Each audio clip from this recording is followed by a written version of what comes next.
On this hunt, we're going to head up to northern Wisconsin with Logan on his first bear hunt. Logan's a youth, done a little bit of turkey hunting, done some deer hunting, but he hasn't been up to see what a bear looks like. We're going to get him in a blind, see what he thinks when that first bear comes strolling in. One thing about this hunt is you'll notice and pay attention to the footage. When these bears come in, there's a big backstop built. The stump, watch the way that this stump is put together. It's a hollow stump, but there's a trick to it. The reason that backstop is there is to make that bear walk one way or another around that so that it can't come straight in and get out of there without giving you that opportunity for that shot. So pay attention when you're putting these backstops in. It also helps as a safety factor. If you're shooting a rifle, shooting a bow, it gives us a great backstop so that bullet's not traveling somewhere where you don't know where it's going to go.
Jeez.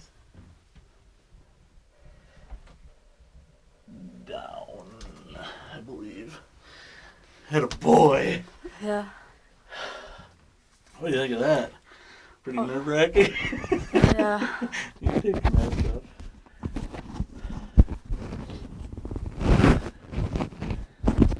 Is it fun? Yeah. Awesome. Nice shot, man. Yep. Congratulations. He's kind of quiet. He hasn't said a Well, lot. He's Jim still, said, I think, in awe. Jim said One thing that really helped make this hunt possible is the scents that we used. We're using Northwoods bear products. They've got some of the best scents out there. Not only do you put the scent in with the bait, but if you look, pay attention, you'll see there's some rags hanging throughout the trees that are used as scent wicks for different types of bait. We also use a powder. The powder lasts longer, so when it rains, that absorbs into the soils. So the scent is going to carry, it's going to be there a lot longer. Look into a full line of scents. Don't just use the sprays. Look into the powders, look into the peanut butter, look into all the different scents, the spray scents, anything that's out there. And these will help that bear, because as bear keep coming in to your site, switch them up as the season goes, make him keep guessing, and this will help you own your season.